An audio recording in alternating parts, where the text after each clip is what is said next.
என் இனிய அன்பு உள்ளங்களே, உங்கள் அனைவருக்கும் என் அன்பான வணக்கம். இது ஷர்மிளா பிராங்கோவின் சிக்க மனமில்லை நாவல் பகுதி 1. வாங்க கதைக்குள்ள போலாம். வேலைக்கு ஆள் தேவை. பிரபல தொழிலதிபர் கோபால ரத்தினம் வீட்டில் வேலைக்கு இளம் பெண்கள் தேவை.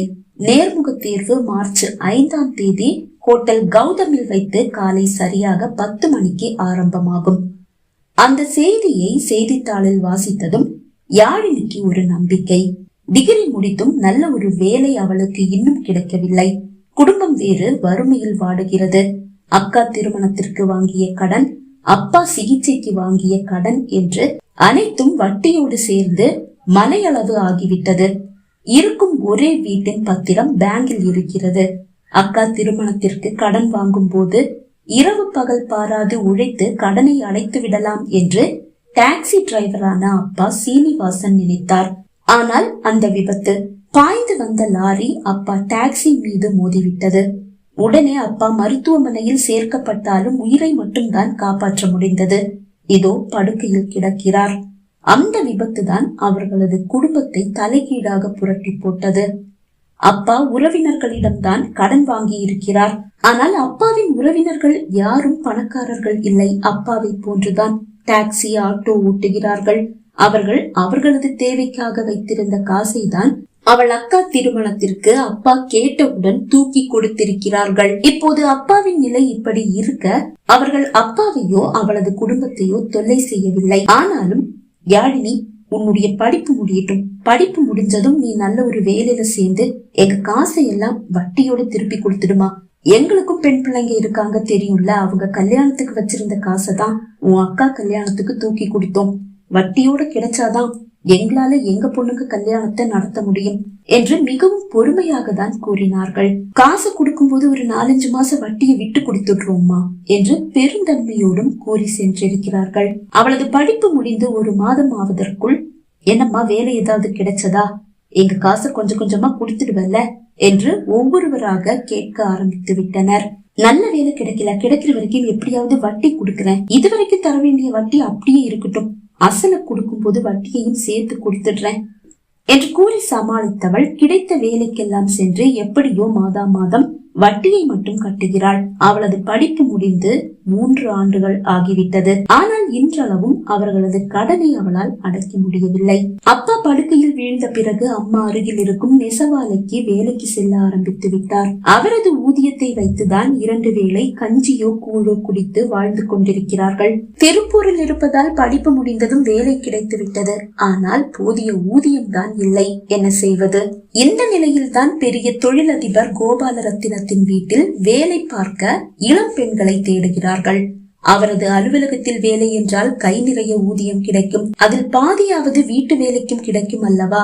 ஏசியில் அமர்ந்து 8000 10,000 ஊதியம் வாங்குவதை விட அவரது வீட்டில் வேர்க்க வேலை பார்த்து 20,000 அல்லது 25,000 மாதம் வாங்குவதில் தவறில்லை என்று நினைத்து நேர்முக தேர்வுக்கு செல்ல முடிவு செய்தாள். இன்று மார்ச் 2, 5ஆம் தேதி ஹோட்டல் கௌதமில் நேர்முக தேர்வு. தேர்வுக்கு செல்வது என்று முடிவு செய்து விட்டாலும் கௌதமை நினைத்த போது அவள் அடி வயிற்றில் புலி கறக்கிறது. கௌதமை அவள் அறிவாள். கல்லூரியில் அவளது சீனியர். ஆனால் அவன் கோபால ரத்தினத்தின் மகன் என்று அவளுக்கு மட்டுமல்ல, கல்லூரியில் ஒருவருக்கும் தெரியாது.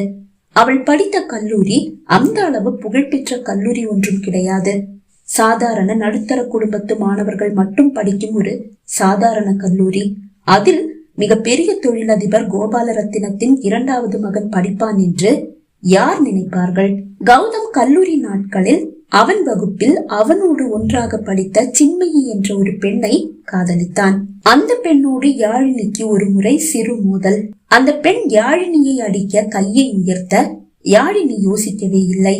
அவள் கரத்தை பிடித்து தடுத்த அதே வேகத்தில் மறு கரத்தை வீசி அவள் கன்னத்தில் பலார் என்று ஒரு அறை விட்டாள். ஆனால் அதை பார்த்தபடியே அங்கு வந்த கௌதம் பதிலுக்கு யாழினியின் கன்னத்தில் அறைந்து விட்டான். அந்த அடியின் தாக்கம், அந்த வலி 1 வாரமாகியும் போகவில்லை. சிவந்து போன கன்னத்தோடு கல்லூரி செல்ல தயங்கி 2 வாரம் முகக்கவசம் அணிந்துதான் கல்லூரி சென்றாள். அதை அவள் எப்படி மறப்பாள்? அப்போது தேர்வு நடக்கிறது, இல்லை என்றால் விடுப்பாவது எடுத்திருப்பாள். கௌதம் சின்மயி இருவரும் படிப்பை முடித்துக் கொண்டு கல்லூரியிலிருந்து சென்ற பிறகுதான் கௌதம் கோடீஸ்வரர் தொழிலதிபர் கோபாலரத்தினத்தின் இரண்டாவது மகன் என்பது கல்லூரியில் அனைவருக்கும் தெரிய வந்தது. கல்லூரி படிப்பு முடிந்ததும் சின்மயி வீட்டார் அவளை ஒரு பணக்கார இளைஞனுக்கு மனம் முடித்து வைத்து விட்டனர். கௌதம் ஒரு சாதாரண குடும்பத்து பையன் என்று நினைத்து அவளும் பணக்கார வாழ்க்கையை விரும்பி வீட்டார் பார்த்த மாப்பிள்ளையை மணந்து கொண்டாள். அதை அறிந்து கௌதம் நொறுங்கி போன கதையும், அதன் பிறகு கௌதம் கோடீஸ்வரன் என்று சின்மயி அறிந்து அவனை தேடி சென்ற கதையும் கௌதமின் நண்பனின் தங்கை ஸ்ருதி மூலம் யாழினி அறிந்திருந்தாள். சின்மயி திருமணம் முடிந்த பிறகுதான் கௌதம் தான் ஒரு கோடீஸ்வரன் என்பதை தன் நண்பர்களுக்கு கூட வெளிப்படுத்தியதாக ஸ்ருதி கூறினாள். ஸ்ருதி யாழினியின் நெருங்கிய தோழிகளில் ஒருவள். அன்று யாழினியை அளித்த பிறகு கௌதமுக்கு யாழினியை கண்டாலே பிடிக்காது. யாழினிக்கும் அவன் மீது ஒரு கோபம். இன்றளவும் அது அப்படியேதான் இருக்கிறது. ஆனால் என்ன செய்வது? படிப்பை முடித்து 3 வருடங்கள் ஆகிவிட்டது. நல்ல ஒரு வேலை கிடைத்த பாடில்லை. தனக்கு இப்போது தன்மானத்தை விட மானம்தான் முக்கியம். பணம் தந்து உதவியவர்களுக்கு பணம் தேவைப்படுகிறது. சித்தப்பா இப்போதுதான் 2 நாட்களுக்கு முன்பு வந்து, யாழினி, தமிழுடைய கல்யாணம் இன்னும் 6 மாசத்துல வருதுமா. நகை விலையெல்லாம் பார்த்தல, ஒவ்வொரு நாளும் 1000 2000 இப்படியே ஏறிட்டு போகுது. காசு கொடுத்தா நகையாவது எடுத்து வைப்போம். அவ்வளவு காசு மட்டும்தான் இருக்கு. ஒரு வாரத்துல எப்படியாவது காசு அரேஞ்ச் பண்ணி கொடுத்துடுமா என்று கூறி செல்ல, மறுநாளே அத்தையும் வீட்டிற்கு வந்து, யாழினி, மாமாவுக்கு ஆபரேஷன்மா, 5 லட்சம் தேவைப்படுது. உங்ககிட்டயே வட்டியோட 3 லட்சம் இருக்கு. அதை கொடுத்தீங்கன்னா இன்னும் 2 லட்சத்தை எப்படியாவது அரேஞ்ச் பண்ணி மாமாவுக்கு சீக்கிரம் ஆபரேஷனை முடிச்சிடுவோம். இல்லைன்னா மாமாவை காப்பாத்த முடியாதுமா. மாமா உயிர் இப்ப உன் கையில தான் இருக்கு. இன்னும் 2-3 நாள்ல எப்படியாவது காசு அரேஞ்ச் பண்ணி கொடுத்துடுமா என்று கெஞ்சி விட்டு சென்றிருக்கிறார். அவர்களுக்கு பணம் தர வேண்டும். அதற்கு நல்ல வேலை வேண்டும். நல்ல ஒரு வேலை கிடைத்து விட்டால் வெளியாட்களிடம் தயங்காமல் கடன் கேட்கலாம். அவர்களும் நம்பி கடன் தருவார்கள். இப்படியெல்லாம் சிந்தித்துதான் கௌதமின் வீட்டில் வேலை என்பதை கூட பொருட்படுத்தாது நேர்முக தேர்வுக்கு செல்ல முடிவு செய்தாள் யாழினி. ஆனால் இப்போது உடனடியாக 3 லட்சம் தேவைப்படுகிறதே. மாமாவின் ஆபரேஷன், அவரது உயிர் என் கையில் என்று அல்லவா அத்தை கூறி சென்றிருக்கிறார். அந்த 3 லட்சத்தை எப்படியாவது திரட்டி கொடுத்தாக வேண்டும். என்ன செய்வது என்று யோசித்தவள் பக்கத்து தெருவில் இருக்கும் கந்து வட்டிக்காரன் பாண்டியை தேடி சென்றாள். அவள் காசு கேட்டதும் தயங்கவே இல்லை. எவ்வளவு வேணும் உனக்கு என்று கேட்டான். 3 லட்சம் என்று அவள் கூறியதும் உடனே எடுத்து வந்து கொடுத்தவன், இதை எப்ப திருப்பி தருவ என்று கேட்டான். 1 மாசத்துல திருப்பி தரணும்னா வட்டியோட எவ்வளவு கொண்டு வந்து கொடுக்கணும்? 1 மாசத்துல திருப்பி தர்றதா இருந்தா 3 லட்சத்துக்கு வட்டி 30,000. 3,30,000 கொண்டு வந்து கொடுக்கணும். ஒரு நாள் லேட் ஆனா கூட 30,000 வட்டி அசலோட ஏறும். அதுக்கப்புறமா 1 நாளோ இல்ல 1 மாசம் கழிச்சோ நீ கொண்டு வந்து கொடுத்தாலும் ஒரே வட்டி தான். 3,30,000க்கு 33,000 ரூபாய் வட்டியோட சேர்த்து 3,63,000 ரூபாய் நீ 2வது மாசம் கொண்டு வந்து தர வேண்டியதா இருக்கும். இது இப்படியே ஏறிட்டு போகும். நீ எத்தனை மாசம் வேணும்னாலும் எடுத்துக்க. ஆனா வட்டி அசலு 2ம் சரியா வந்து சேரணும். இல்லையா வீடு புகுந்து உன்னையும் உங்க அம்மாவையும் சேர்த்து தூக்கிடுவேன். செத்து கித்து தொலைச்சு தப்பிச்சிடலாம்னு மட்டும் நினைக்காத. கல்யாணமாகி போன உன் அக்காவை கூட விடமாட்டேன். வீடு புகுந்து அவளை தூக்கிடுவேன். அவன் கூறியதை கேட்டு நடுங்கி போன யாழினி இந்த காசை வாங்குவதா வேண்டாமா என்று யோசித்தாள். ஆனால் மாமாவின் உயிர், அது முக்கியம் அல்லவா? இந்த காசு இப்போது தனக்கு தேவை. அமைதியாக அவள் நிற்க, சரி இப்ப சொல்லு, காசை எப்ப தர முடியும்? காசை உடனே கொடுக்காட்டி கூட பரவாயில்ல, மாசம் மாசம் வட்டியை கொடுத்தா பிரச்சனை இருக்காது.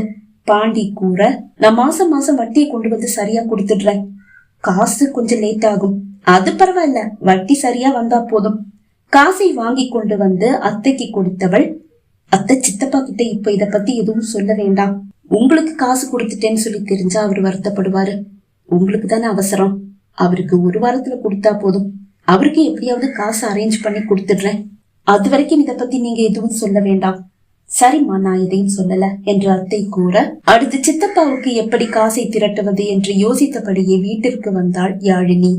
வீட்டை எட்டிய பிறகும் அவள் மனதில் இருந்த போராட்டமும் குழப்பமும் அப்படியேதான் இருந்தது. அவள் முகம் வாடி இருப்பதையும் அவள் ஒருவித குழப்பத்திலும் பதற்றத்திலும் இருப்பதையும் கண்டு, என்னம்மா சித்தப்பாவுக்கும் அத்தைக்கும் காசு கொடுக்கணும், அத பத்தி நினைச்சு கவலைப்படுறியா? அம்மா ருக்மணி தான் கேட்டார். ஆமாமா, கந்து வட்டிக்காரனிடமிருந்து அத்தைக்கு காசு வாங்கி கொடுத்ததை அம்மாவிடம் கூற தயங்கினாள். அம்மா பயந்து விடுவார், அதனால் தான் அதை மறைத்தாள். நானும் 1-2 பேர்கிட்ட காசு கேட்டிருக்கேம்மா, கிடைச்சதும் கொடுத்துடலாம். என்ன பண்றது, நம்ம நிலைமை இப்படி இருக்கு என்று நொந்து கொண்டார் அம்மா. இன்னும் 3 நாட்களில் ஹோட்டல் கௌதமில் நேர்முக தேர்வு நடக்கிறது அல்லவா? போட்டி அதிகமாக இருக்கும். அதை தாண்டி வேலை கிடைத்து விட்டால் அனைத்தும் சுபம் என்று அவள் மனம் நினைத்தது. நாட்கள் மெல்ல உருண்டோடியது.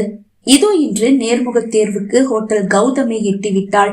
நேர்முக தேர்வுக்கு வந்தவர்களின் எண்ணிக்கை அதிகமாக இருப்பதை கண்டு சோர்ந்து போனாள் யாழினி.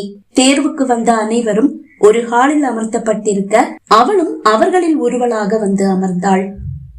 பகுதி 1 நிறைவடைந்தது. பகுதி 2 உங்களை சந்திக்கும் வரை விடைபெறுகிறேன். நன்றி, வணக்கம்.